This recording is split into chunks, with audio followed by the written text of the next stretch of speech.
everyone, welcome back to my channel. If you're new here, hi, my name's Claire and this is Yoli.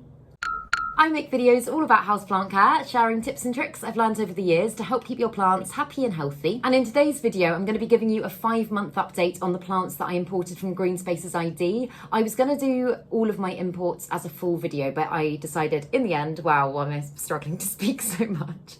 I decided in the end to do them as separate videos, so if you want to go and see the Aroid Market one, I will link that down below. But these plants have definitely given me more drama than my Aroid Market ones, so yeah, I thought they deserved their own video. So I'm going to walk you through what's been going on with them, show you a kind of then versus now, and I really hope you enjoy it. Let's get into it.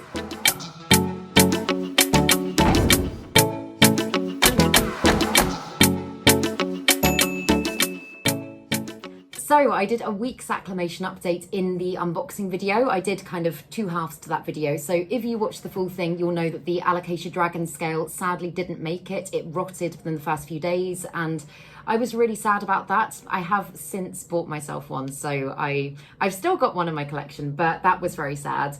But the first one that I will give you an update on is the Philodendron golden dragon. So beautiful.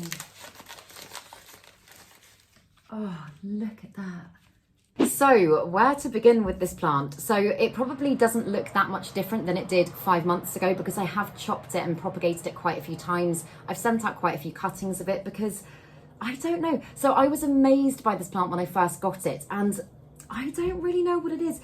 It just isn't doing it for me. Like, it's very rare that I get a plant and I don't kind of build a relationship with it and grow to love it. But with this one, I kind of feel bad saying that when it's here, but I'm not feeling it. So yeah, I am kind of continuing to chop, propagate and send cuttings out to people that want it. I know that might seem a bit ungrateful, but I don't know. I've got so many plants and 99% of my collection brings me so much joy. And yeah, although this plant it's really beautiful, I don't know. I just don't know why it's not doing it for me. I was kind of thinking to myself, maybe if I was to get it on a moss pole, which it does definitely need, if I was to get it on a moss pole and it was to kind of climb a little bit, maybe I would like it more. But yeah, as I say, at the moment, you can kind of actually see, so I've chopped it there several times. I think I've taken about 5 or 6 cuttings of it now, and the auxiliary bud that was down here has popped and is now a complete new growth point, and it's just given me this new leaf, which actually is really lovely. I just love the new leaves, they're really shiny. But yeah, I'm still figuring out my plan with this plant. For the time being, I think I'm going to continue to do cuttings of it, and maybe at some point I'll try and kind of grow it and get it on a pole and see if I love it anymore. I don't know. Yeah, that is a really weird one. As I say, it really doesn't happen to me often, but yeah, I don't have a lot to say, I'm afraid, about this one, but it's healthy, it's grown well. If you're looking for a very, very hardy plant and one that grows fairly quickly and is very easy to take care of, then I would definitely recommend this one. I really don't do a lot to this plant. To be honest, I have neglected it quite a lot because it hasn't been bringing me as much joy as some of my others, and it's never really given me any issues at all. I know it's got some browning there, but I'm pretty sure that was like that when I got it. But yeah, it grows quickly, it's really hardy, it's healthy, and that's all I've got to say about that one. And the next one's one that I am really excited about. This is the Anthurium Silver Blush. How stunning is that? I don't think I've ever seen one this big, to be honest. So this is what she's looking like now, and although, as you can see, this is the last of kind of the mature leaves that she came with, I thought she'd travel really, really well, and she kind of seemed to at first, but those bigger leaves did die back. She is giving me some beautiful little growth around there, and I just think her leaves are stunning. Whenever they catch the sunlight, they're all sparkly, and I think they're so, so, so beautiful. And they don't grow to the same extent as some of my other anthuriums. I'm not quite sure how big these ones can actually get, but as you can see, they're still fairly juvenile, but that new leaf there has literally just popped up in the last couple of days. And I have a feeling, because of the growth point it's come from, that one is probably going to be the biggest of the lot yet, because they do come in quite small and then get bigger and bigger. But I think it's just beautiful. I'm really happy with how it's growing. Obviously, I would have loved to have been able to keep the bigger leaves, but at the same time, it's a happy, healthy plant. So I I'm pretty sure she will give me some lovely mature growth at some point. It's not so much the veination, apart from on the young leaves like that, but I just love how they kind of fade to a really subtle silvery, lovely subtle silver blush. But yeah, I adore this plant and I'm really happy with how she's growing and I'm really happy to have her in my collection. So yeah. This next one, I'm sad to say, I feel very similarly to how I feel about my golden dragon. It's not doing it for me at the moment. This is the Philodendron squamiferum. Oh, that's beautiful. Look at those leaves, aren't they gorgeous? And it's got another growth point here. And I'm not too proud of this plant at the moment. This is what she's currently looking like, and she lost quite a lot of the big leaves in the first few weeks, and that often happens with imports when they're acclimating to a new environment. So I kind of just thought, okay, I'll give her some time, she'll grow back. And I mean, obviously this is very young growth. It hasn't kind of made the lovely, I called it a hammerhead shark shape before. She hasn't made that again. And I don't really know. I haven't given up with this plant and I really want to love it. So in my Aroid Market update, I showed you my Philodendron code 69686 and they've got a really similar form to them and I love that plant so much. So I feel like I will get to love this one, but right now I don't know. I just am a little bit like, meh. And I feel like what I probably need to do with this plant is completely chop her up, propagate her and start again. Because often if I've propagated a plant, even if it's a plant that I'm not particularly keen on, I then grow to love it because I watch it grow, I watch it develop, and I feel like a good plant parent. So maybe I'll do that with this one because, as I say, I know it's a really popular plant. I've seen pictures of other people's plants and I'm like, oh my goodness, that's gorgeous. And I'm like, whoa, it's a squamiferum. So I think I probably need to do that. In fact, I've got my scissors out and I did just chop something up in another video. So I'm going to do it. I'm just going to... Done. Right. Okay. We're starting over with this section. This here, it's got little auxiliary buds that I think will produce some lovely new growth. So I'm going to propagate this bit and I'm going to see how I feel about it. And if it's still not bringing me joy, then I will chop it and I will send out cuttings to people who want it. So yes, those are the only two I would say in my collection that aren't making me really, really happy. And unfortunately, they did both come from the same import order. So yeah, I'm sorry to be the downer of two plants that are not making me happy, but it's just how it goes, isn't it? But yes, the next one, this is one that's making me, oh, you know what? I've only got two more. I'm going to save that one for last because there's another one that's given me grief. We'll do that one first. So this one is my Philodendron MAMEI. Oh, it's beautiful. It's slightly yellowing. I mean, it's quite a sensitive plant, so that's kind of to be expected.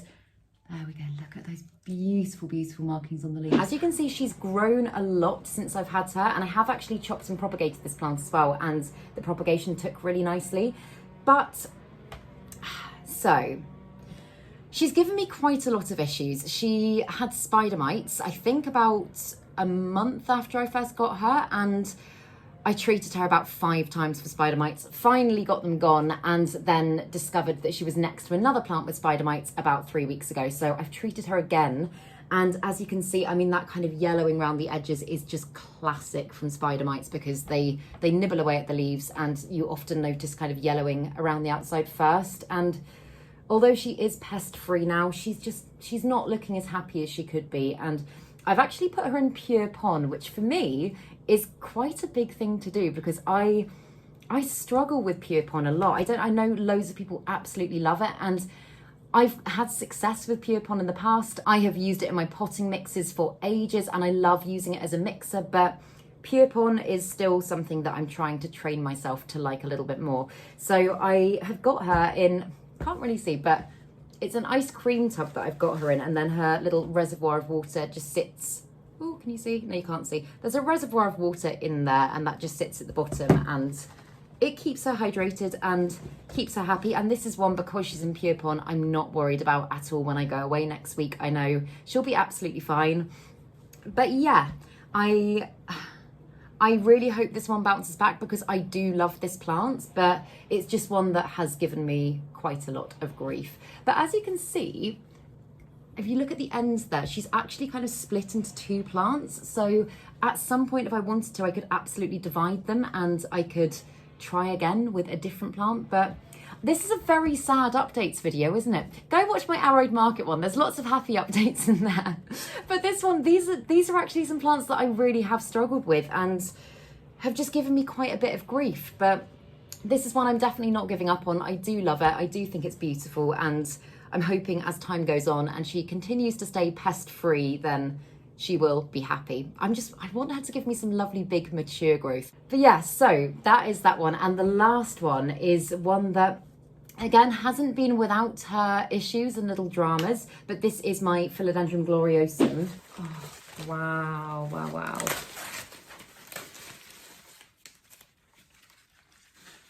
That is what it looks like. It's so fragile. I need to be so gentle with this. And although I did lose a couple of leaves on her when I first got her, this is a beautiful new leaf. And on the whole, I'd say she's fairly happy. But this leaf here, this is an absolute mystery to me. So it unfurls like this. And I was just like, what on earth is going on? It kind of looks like it's going to turn, like completely go yellow, but it hasn't changed in a good few months. And it's just come out like that, and I don't know whether it was to do with the substrate that it was in. So I did pot this plant with my Aroid Market in a big trough planter over there, but then my Aroid Market is such a fast grower and started pushing it out. And so I decided to switch this one because it was in pretty much pure pond before. I decided to just switch it to soil because I really like using soil. I know a lot of people are kind of going away from that and using other things again, such as pon, but I get on really well with soil. So that is what I've been doing for her. And I revamped this little planter. It's actually 2 butter boxes stuck together because she's a crawler and she seems fairly happy in there. This growth point here is swelling quite a lot, so I'm hoping she's going to continue to give me some lovely growth. And I feel like I'll just kind of be able to keep an eye on her and monitor her a little bit better now that she is in soil, because as I say, it's what I'm used to. I get along with it so well, and I am so used to growing philodendron in soil. So yeah, I think she's a stunning plant. If she continues to grow like that leaf there, I will be absolutely over the moon, because I think this was one of the original leaves. Yeah, it must have been one of the original leaves. And then that was the weird one. And then I had this diddy little one. Whoa, my God, wasps. I think a wasp has featured in every single one of my videos recently. But yes, I really hope that she continues to grow like that, because that would make me very happy. And of course, I will keep you updated with all of these plants, and whether I decide to get rid of some or keep them and try and give them a second chance, I'll let you know. But yeah, that's all of the Greenspaces ID updates. As I say, if you haven't watched my Aroid Market video, I will link it down below, because the updates in that I think are really quite exciting. I am very excited about them. But yeah, I really hope that you enjoyed this video. If you did, please make sure to give it a thumbs up, subscribe to my channel, have a lovely day, and I will see you in the next video.